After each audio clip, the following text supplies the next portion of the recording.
This villa, built by Emperor Gomizuno, is composed of the upper tea house here and the middle and lower tea houses.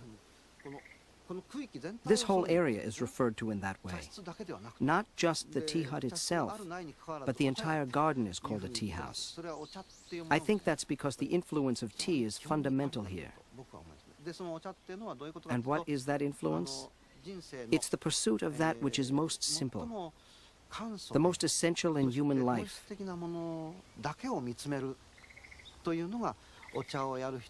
That's what tea practitioners are after.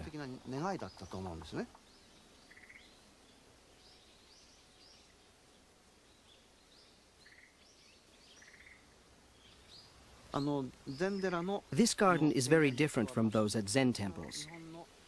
It's another expression of the garden aesthetic.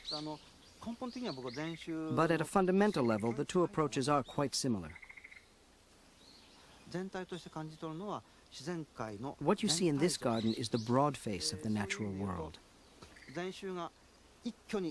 A Zen garden demands that you grasp all of nature in one moment, all at once. Here you are told to take your time. There's that difference. But in the end, both ask that you go beyond the garden, spiritually. That you look at the garden not merely as an object, but also as a path into the realm of the spirit.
You were meant to move slowly through this garden,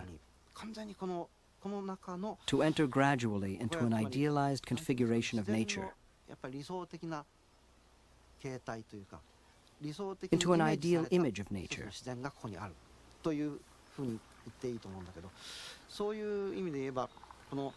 You would come out from Kyoto, the city, and climb up here. There were intense political struggles going on, and the people would retreat up here for a poetry gathering hosted by Gomizuno. And the garden was constructed so that by the time they arrived, everyone would be ready to compose their poems.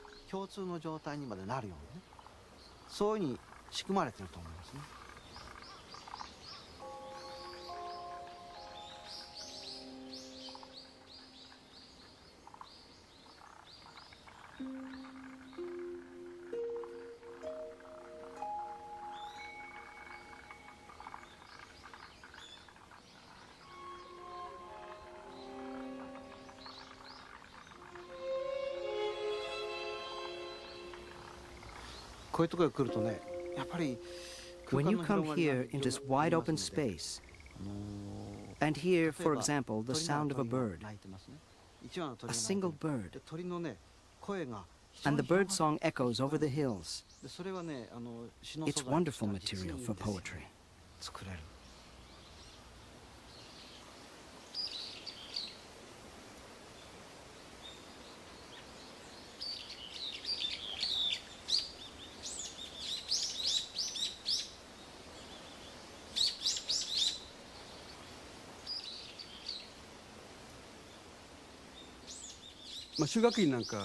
What Sugar Queen does so well is to borrow the neighboring valleys and hills. 風景を借りて、でそういうものに支えられてあそこにこう This makes for a friendly, intimate, gentle space. 親しみのあるこう優しい空間を作ってて、でそれに反して In contrast, the garden at Katsura closes out the rest of the world. It's a confined space.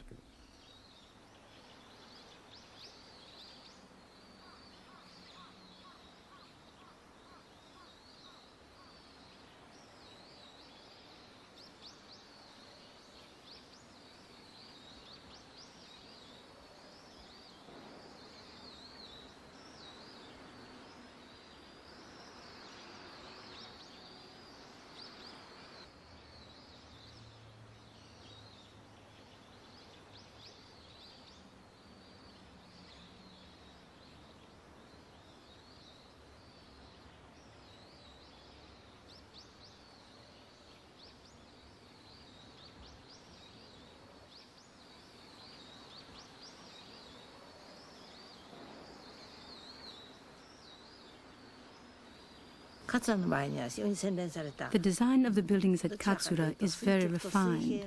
Most of the lines are straight, verticals and horizontals. Perpendicular lines suggest tranquility, while diagonals tend to cause uneasiness.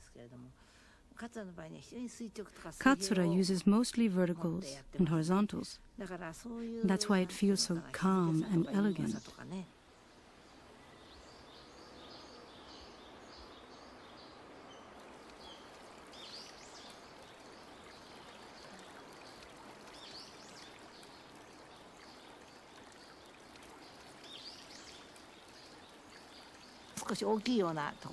In some places, the lines are slightly curved or swollen.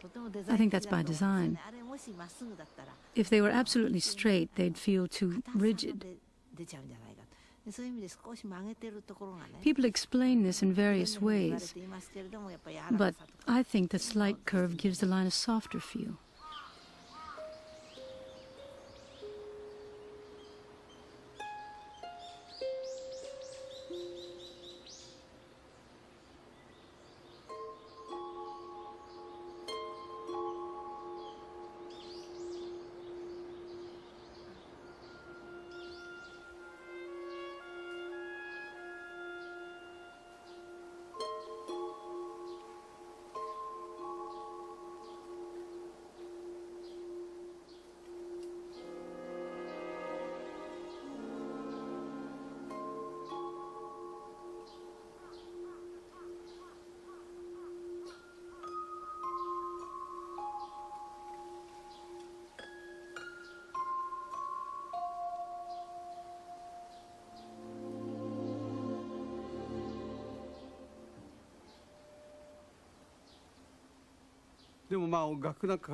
When I write a piece of music, I note on the score the kind of emotion I have in mind.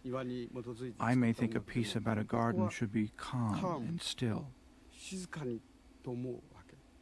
But at the same time, it should be a strong calm. So I say ecstatic.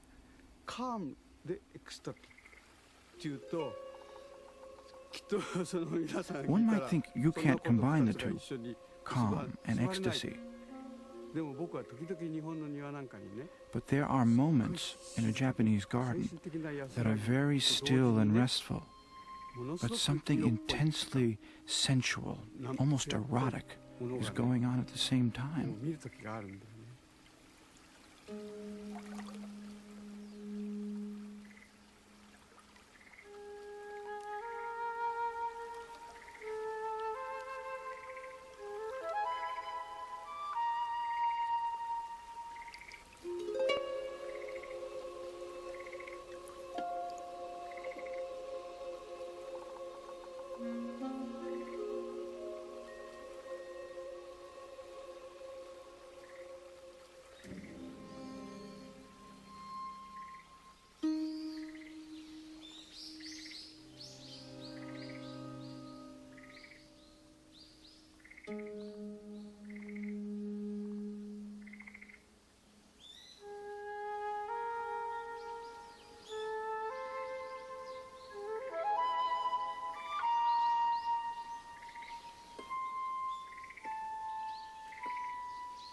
The main purpose of a garden in an inn like this is to relax the guests, to help them feel at peace.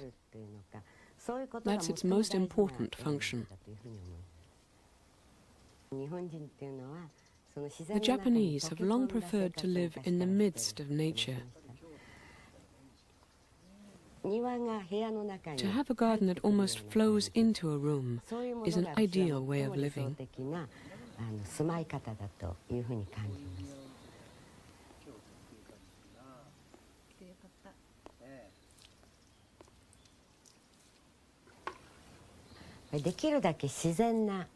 It's best for the garden to be as natural as possible.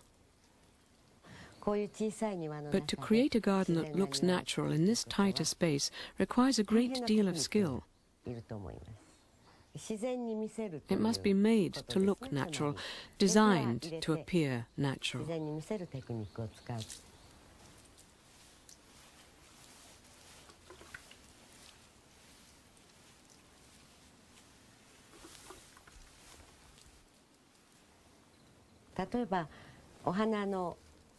As Rikyu said about arranging flowers, they should appear just as they do in the field. But you can't achieve that by just taking a flower and sticking it in a pot. It takes real technique to make flowers seem natural.